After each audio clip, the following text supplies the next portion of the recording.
Welcome you all at Spread the Islam channel. Today's video is about Ottoman Empire and Osman Ghazi. Let's head over to it.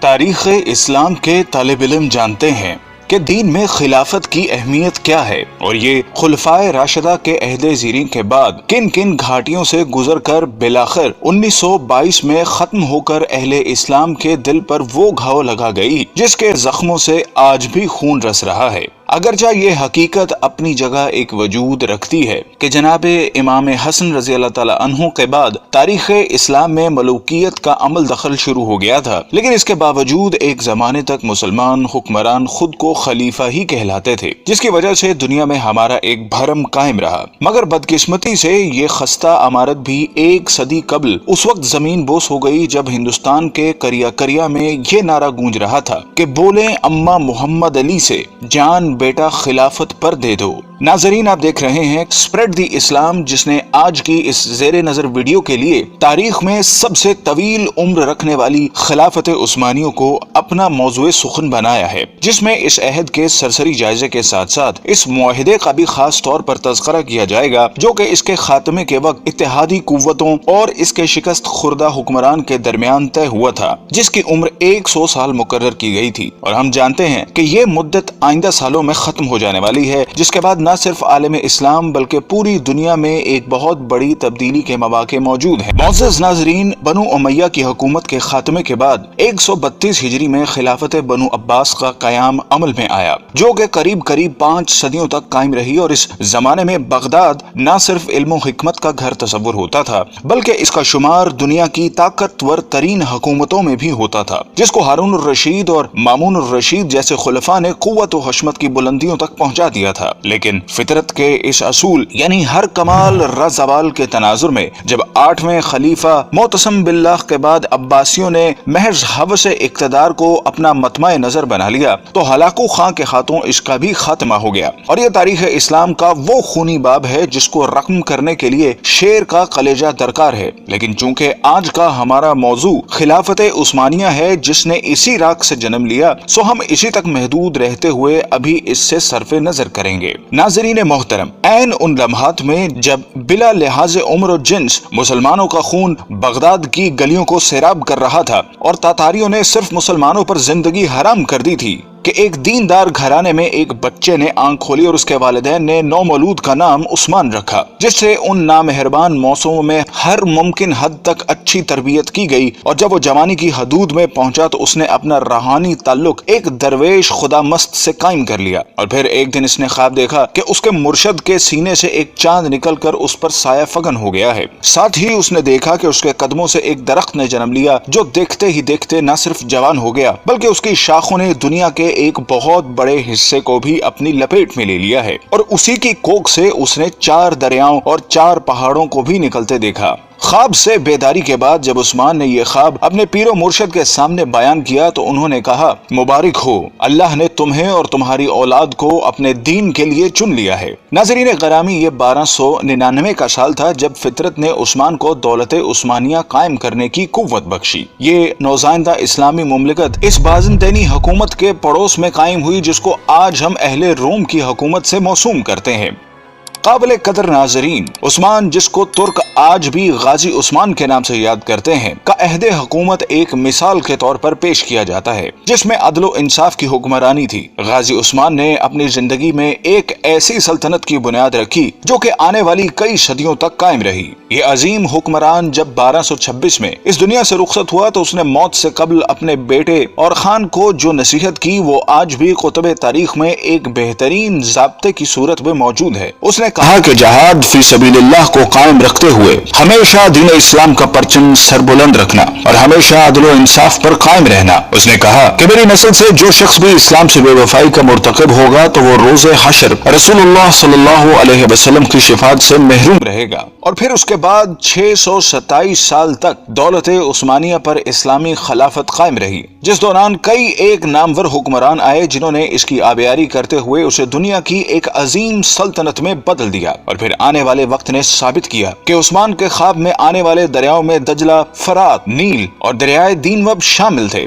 جبکہ پہاڑوں میں کوہ طور، کوہ بلقان، کوہ کاف اور کوہ اطلس تھے، جو کہ بعد ازاں اس کی قلم روح کا حصہ بنے۔ ناظرین گرامی، جیسا کہ ہم نے عرض کیا کہ 1922 میں اس وقت خلافت عثمانیہ کو ایک بین الاقوامی معاہدے کی روح سے ختم کر دیا گیا، جس کے بعد اسلامی حکومتی مرکز کی چھتری سے نکل کر علیحدہ علیحدہ تشخص کی حامل ہو گئیں۔ لیکن ہم میں سے بہت کم لوگ ایسے ہیں جو اس معاہدے کے بارے میں آگاہ ہوں، جن کی تفصیلات ہم آپ کے سامنے رکھ رہے ہیں، جن کو جاننے کے بعد ہمیں امید ہے کہ آپ دنیا کے موجودہ حالات اور اس میں عالم اسلام کی حالت زار کے بارے میں بہتر تجزیہ کر سکیں گے۔ جب پہلی جنگ عظیم کے بعد ترکوں کو شکست فاش کا سامنا کرنا پڑا تو اس کے بعد اتحادی ممالک، جن میں برطانیہ اور فرانس جیسی قوتیں شامل تھیں، نے ترک سلطان سے معاہدے میں یہ شرطیں بنوائیں جن کے مطابق سلطان کی تمام ذاتی املاک کو ضبط کر لیا گیا۔ خلافت عثمانیہ، جو کہ 3 بر اعظموں پر پھیلی تھی، کو توڑ دیا گیا، اور آپ اس کی وسعت کا اندازہ لگانا چاہیں تو حیران رہ جائیں گے کہ اس کو توڑنے کے بعد دنیا میں 40 آزاد ممالک وجود میں آئے، جن میں آج کی دنیا کے بیشتر اسلامی ملک شامل ہیں۔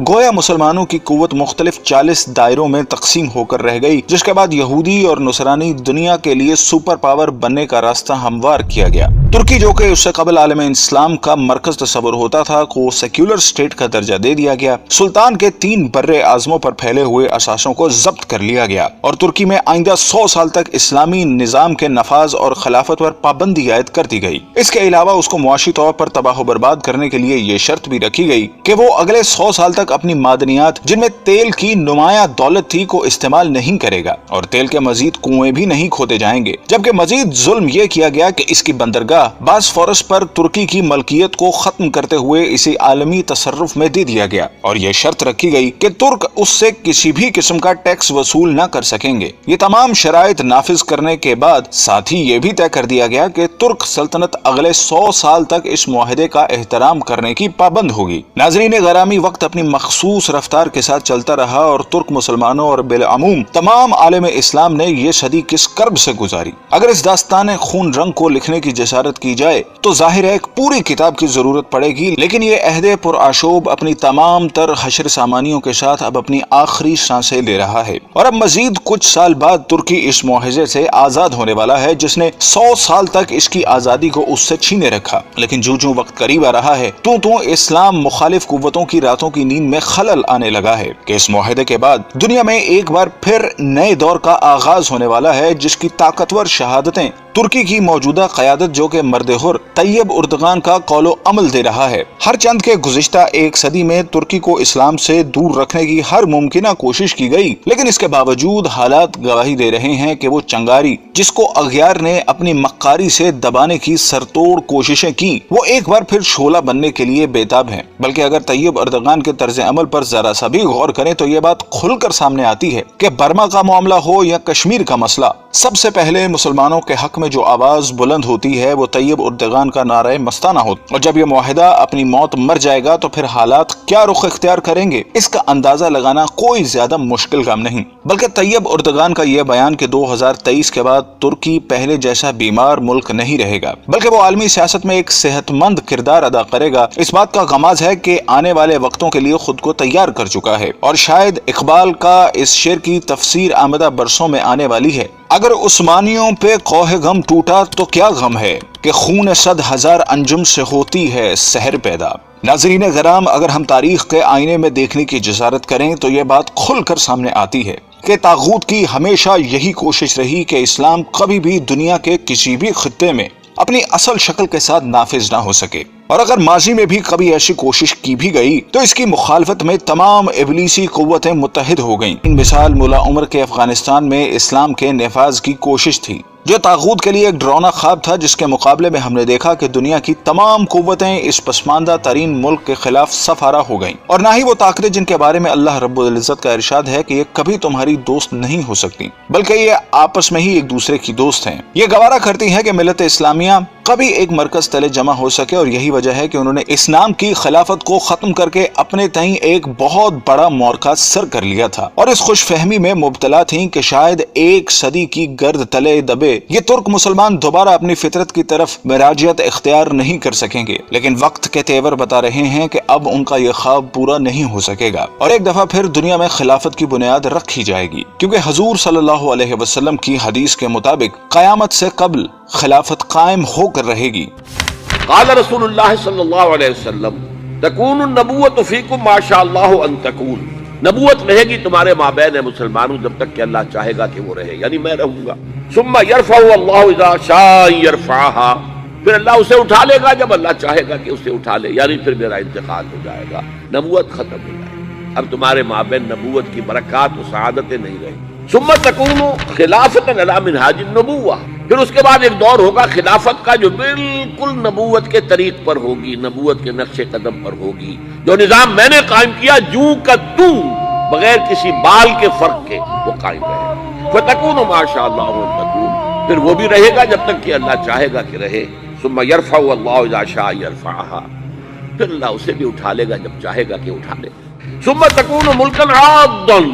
عَضَّ يَعُضُّ کہتے ہیں دانتوں سے کاٹنے کو۔ پھر اس کے بعد ایک دور آئے گا جو کاٹ کھانے والی ملوکیت کا دور ہوگا۔ یہ جیسا کہ میں عرض کر چکا ہوں، یہ ملوکیت جو مسلمانوں کی تھی، اور ان میں جو مظالم ہوئے ہیں، اچھے لوگ بھی آئے ہیں، یقیناً آئے ہیں، آخر 12 خلفاء کی تعداد ان میں سے پوری ہوگی۔ ثم تکون ملکن عاضا، پھر کاٹ کھانے والی ملوکیت آئے گی۔ فتکون ما شاء اللہ ان تکون، تو وہ بھی رہے گی جب تک اللہ چاہے گا۔ ثم یرفع اللہ اذا شاء یرفعها، پھر اللہ اٹھا لے گا اسے بھی جب چاہے گا۔ ثم تکون ملکن جبریا،